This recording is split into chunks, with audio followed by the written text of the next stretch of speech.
Okay there, YouTube world. We are getting ready to do drip system. Now, the drip system we need to run around the perimeter of the yard.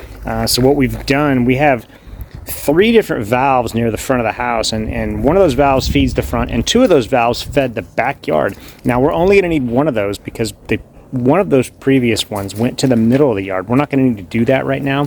So I think what we're going to do is we're going to go ahead and sever that line. We're going to continue this. Now, what we're doing is we're going to go complete PVC all the way around, just so it's just a little bit more beefy. It lasts a little bit longer. It's a little bit more resilient. It's because the drip systems around here really aren't that deep.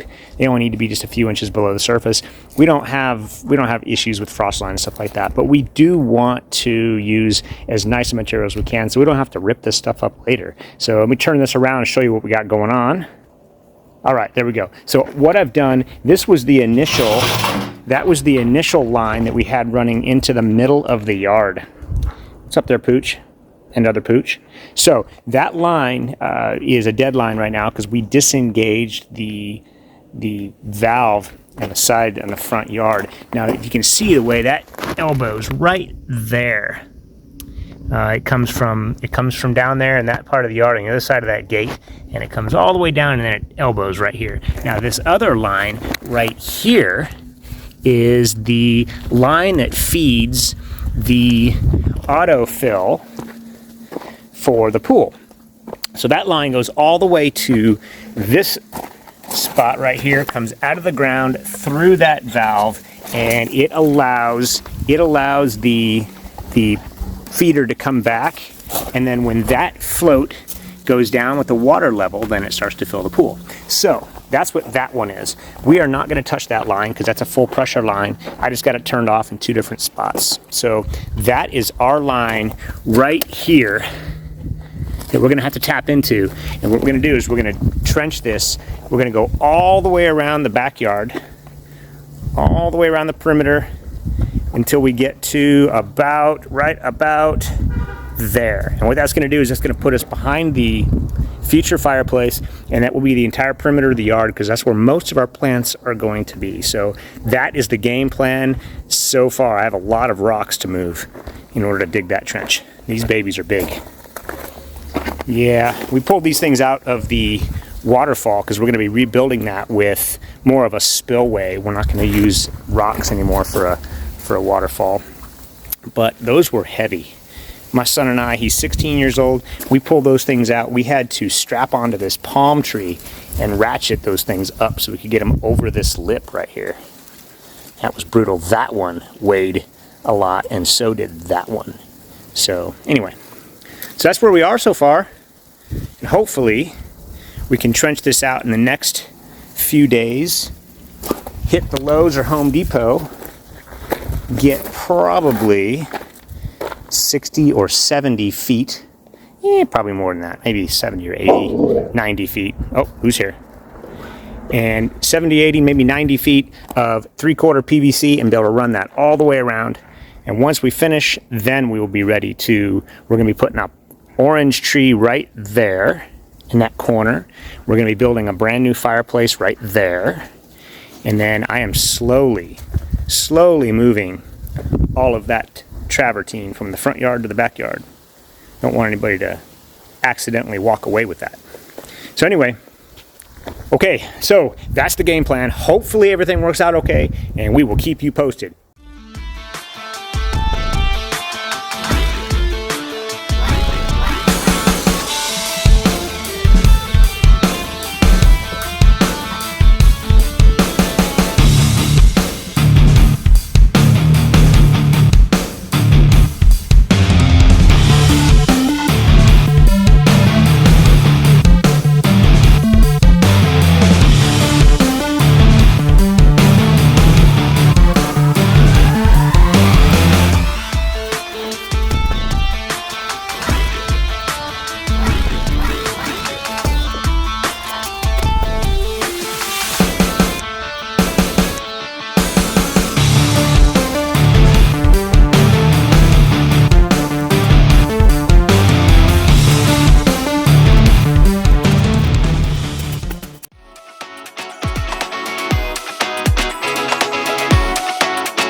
Boy, I tell you, I just need to throw out a little tidbit information here that if you have a chance to use a jackhammer to do any digging, like 100 feet of trench maybe, that is what you want to use.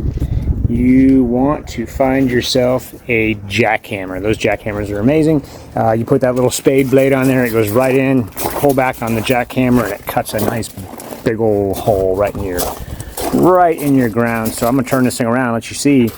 All right, there we go.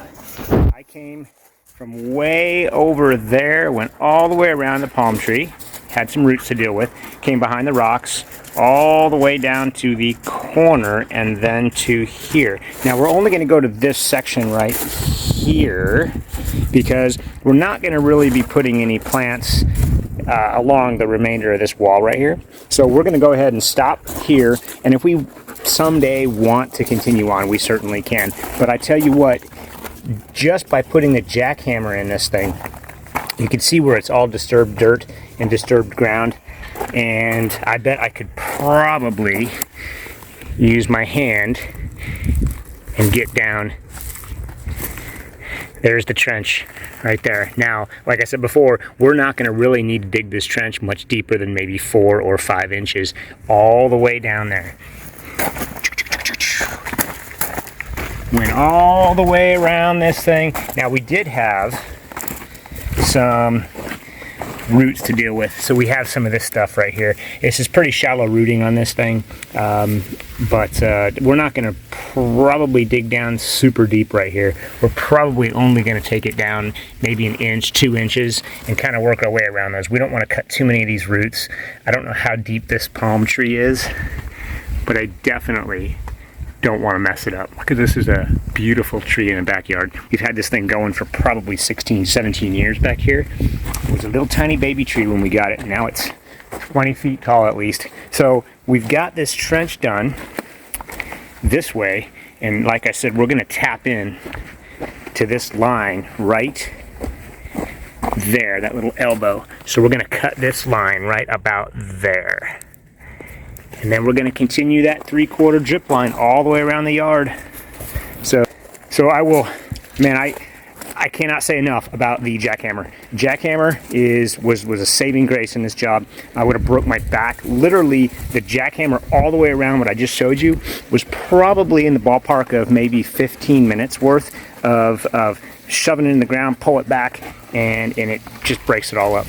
And you just kind of shovel it away, and it works great. Anyway, hey, little tidbit. Hope you're learning. See ya.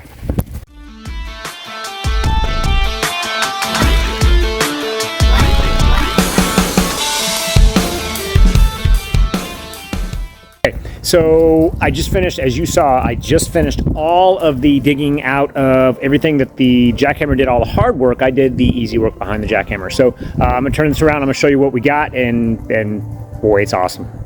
All right. So we're going to tap in, and we're going to go all the way around the yard. Now I'm walking in the trench right now, and it's probably about 4 or 5 inches deep. It doesn't really look like it on the camera, but it is 4 or 5 inches, and it's going to go around. Now here's where it's not going to be that deep. We're only going to go down 1 inch or 2, and just probably cover it with some of this landscape rock. If you've noticed anything about our build back here in Arizona, look at those mountains. If you've noticed anything about Arizona, there's not really grass back here. It's all just landscape rock. So we're going to be able to keep everything pretty external to, we don't have to go super deep. It's not like we have any kind of frost line issues here. So we're not going to have to go down super deep right here on the palm tree. So now we're going to continue on. Go on, Sammy. And we are going to keep this about 1 foot away from the wall. Then we're going to diagram the whole backyard, and we're going to be able to document where this trench was in the yard. We'll take a bunch of pictures as well, so we'll be able to see that. So we are walking all the way to the corner. Now there's going to be a beautiful fruit tree right here, probably orange. And then we're going to turn the corner 90 degrees, and then we're going to walk to right there, and that's where we're going to end the drip system. So it's going to go all the way around, and we're going to tap in right over there. So that's it. we are super excited because once the drip system goes in, then we may throw in some in that same trench, probably some electrical wire, and that will be the outside perimeter wire for our low voltage lighting system that we're going to do back here. It's going to be awesome. The backyard is going to look so pretty at night, and we're going to do uplighting on the palm trees, and we're going to do some really fun stuff that you're going to have to wait before you can see this. We're going to do some really cool stuff on the back wall that you're not going to want to miss, and it's going to be pretty spectacular. So Shannon came up with that idea of what she wanted to do on the back wall, and it's going to be really, really cool. So very cool. So anyway, there you go. There's your shot. Hey, I will talk to you all later. We're going to get busy again. See you later.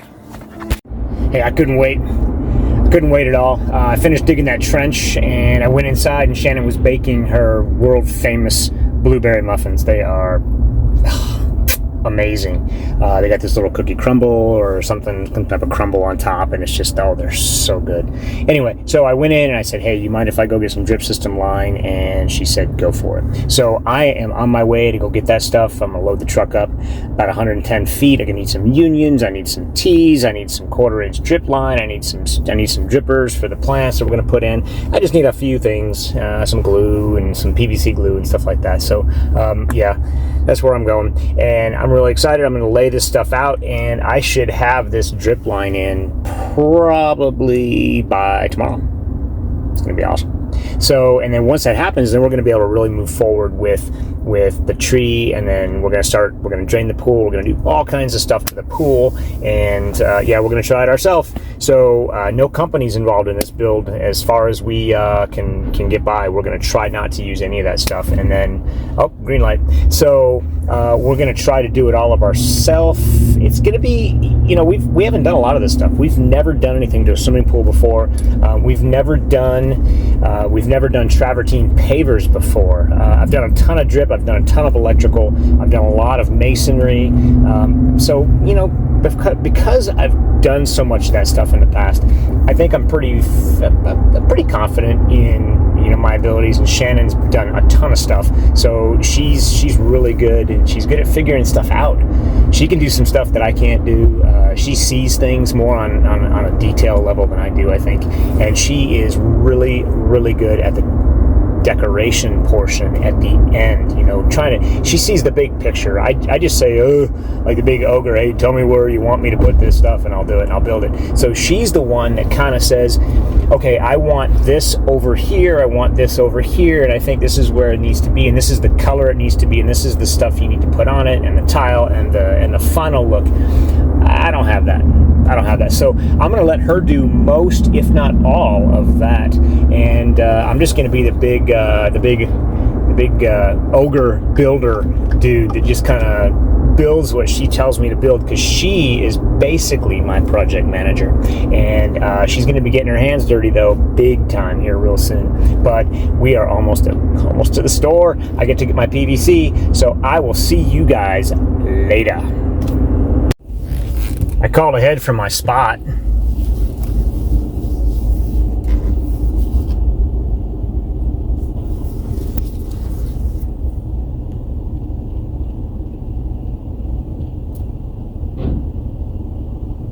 Go Navy!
All right, so what we've got a 3/4 union on the right, and we have the transition piece on the left.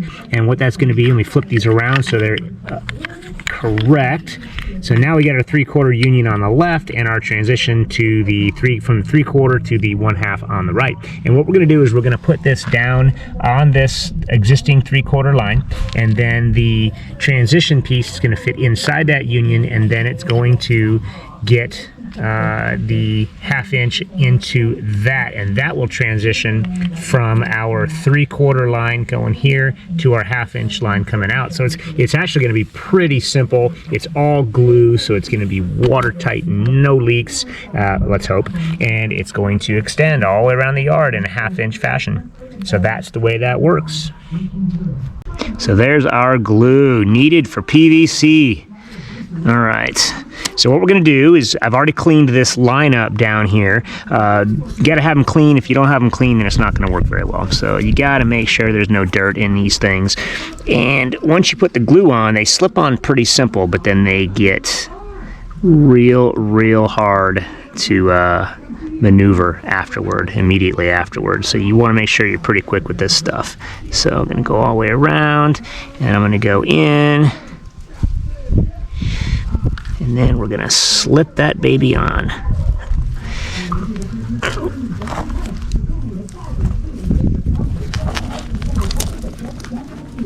All right, we are good. That is on there.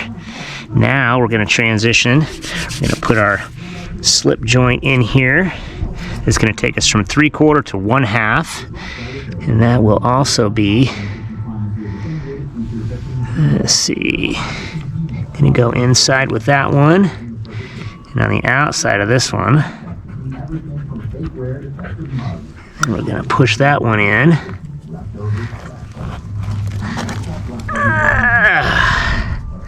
Ooh, that did not go in as far as I was hoping. I always put my finger in here to make sure there's no glue gunking up the hole. All right, so I do have this spot here. I got to take this out right here so I can run this line up and over, so it's going to be on top of the existing one here that runs to our pool equipment. So I'm going to get started with that, and it's going to go quick once we really start working this line all the way around. So I'm going to dig out a little bit more, and then we will be ready to rock and roll here.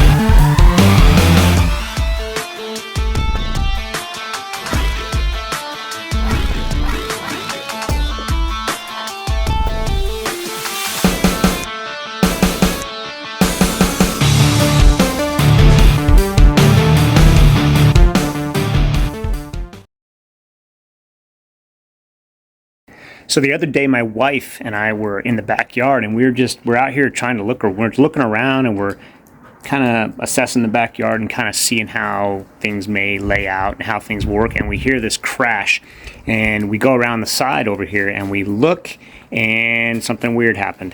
First time we've been in this house for 19 years. First time this happened, and it was a roof tile. Now you can see right there. Right about there, you can see where the roof tile fell from way up there.